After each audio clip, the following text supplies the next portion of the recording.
Assalamu alaikum, j'espère que vous allez bien. Alors aujourd'hui, on revient dans les basiques. Je vais vous montrer comment créer une page Facebook. Mais tout d'abord, pourquoi faire? Eh bien c'est simple, une page Facebook est un complément du compte personnel quand on est commerçante. Pourquoi? Parce que en faisant du commerce avec son compte personnel, Facebook risque de faire sauter le compte, simplement parce qu'ils estiment que le compte personnel n'a pas vocation à être un compte commercial. Donc, par sécurité, c'est mieux d'avoir une page en plus du compte personnel, même si on continue à partager sur le compte personnel les publications d'ordre commercial. Voilà. En plus de ça, ça fait quand même plus sérieux d'avoir une page, ça fait plus professionnel et surtout ça offre beaucoup plus de possibilités d'évolution par rapport à notre commerce, et ça je le détaillerai au fur et à mesure des tutos. Aujourd'hui, ce qui nous intéresse donc, c'est la création d'une page Facebook. Donc je vous montre. Vous êtes sur votre compte Facebook normal, vous allez dans page simplement, et là vous cliquez sur créer. C'est aussi simple que ça. Alors on démarre. Alors on va l'appeler page test. Je vais mettre 2 parce que je l'avais déjà fait. Catégorie. Nous, ce qui nous intéresse, c'est produits et services. Suivant. Alors là, je vais partir du principe qu'on n'a pas de site web, parce que beaucoup de sœurs commerçantes n'en ont pas. Donc vous verrez donc les fonctionnalités sans site web dans ce tuto. Voilà, donc là c'est tout ce qui est personnalisation.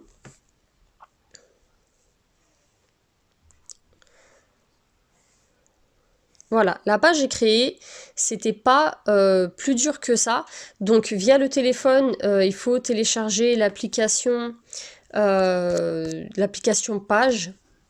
Simplement, vous faites une recherche. Donc là, je suis sur Google Play, mais sur l'iPhone, c'est pas différent. Vous tapez page simplement, et voilà, c'est gestionnaire de page de Facebook. Voilà pour la création de page. Donc là, vous personnalisez, vous mettez une photo de profil et une photo de fond à votre convenance. Vous invitez vos amis forcément à aimer votre page si elle est prête, sinon vous attendez un petit peu et vous créez vos publications. Jusque-là, rien de bien compliqué. Donc une chose qui est importante de faire, c'est de compléter les informations de votre page, notamment d'écrire votre activité. Donc pour ça, on va cliquer sur compléter votre page. Ici, vous rentrez une description. Donc par exemple, si vous êtes vendeuse d'abaya, ben, vous mettez vendeuse d'abaya. Bon, je vous laisse mettre un descriptif un petit peu plus fourni et attrayant. Hein, là, c'est juste pour le test. Ici, si vous voulez partager votre numéro, que les clientes puissent vous joindre directement, ben, vous le mettez là. Vous n'êtes pas obligé de l'afficher. Votre site web, si vous en avez un. Donc là, on part du principe qu'on n'en a pas. Une adresse email, c'est intéressant de pouvoir contacter la vendeuse directement sur un mail. Donc c'est intéressant d'en mettre une ici. Mais c'est pas obligatoire. Voilà, donc là, si vous avez des horaires particuliers, vous paramétrez tout ça ici. Voilà, donc ça, ce sont les réglages de base. Ensuite, la chose que je conseille aussi, c'est d'ajouter une amie ou un membre de la famille, enfin quelqu'un de confiance, en administrateur avec vous sur la page. Pourquoi? Parce que si jamais votre compte personnel saute pour X ou Y raison, parce que vous avez été signalé, parce que vous faites trop de pubs pour votre commerce dessus, ou bref, on en a vu des comptes sauter, le problème c'est que vous allez perdre la page. La page va va toujours exister, mais elle n'aura plus d'administrateur si vous ne parvenez pas à récupérer votre compte. Donc c'est important d'avoir un compte de secours en fait, donc soit un compte en double, mais bon ça je pense qu'il vaut mieux éviter parce que Facebook repère par rapport à l'adresse IP que c'est la même personne, donc ce compte-là risque de sauter aussi. Donc c'est mieux que ce soit quelqu'un de confiance, une proche, qui soit également administratrice sur la page. Comme ça, si le compte saute, on peut récupérer via cette personne.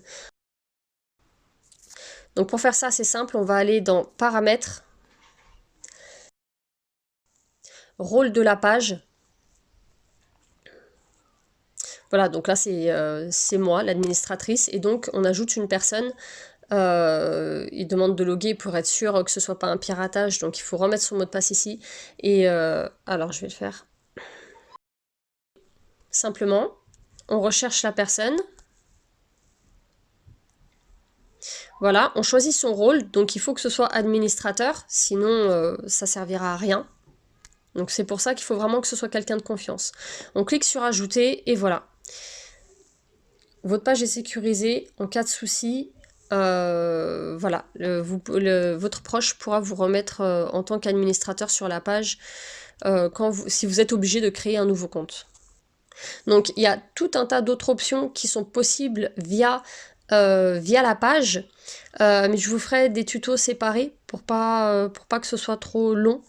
Notamment comment relier, comment associer son compte Facebook avec son compte Instagram, comment créer la boutique et ajouter des produits sur Facebook, sur sa page Facebook et les relier également sur Instagram, comment, si vous avez un site, relier donc vos produits directement à votre site et surtout comment intégrer un plugin de messagerie qui renvoie directement sur votre Messenger Facebook depuis votre site et d'autres fonctionnalités voilà, dont je reparlerai au fur et à mesure.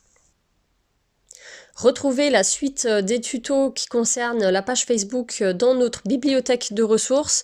Pour y accéder, c'est simple, allez sur le site nawelinitiative.fr et inscrivez-vous à la newsletter. Vous recevrez un lien pour accéder à la bibliothèque de ressources où je stockerai tous les tutos.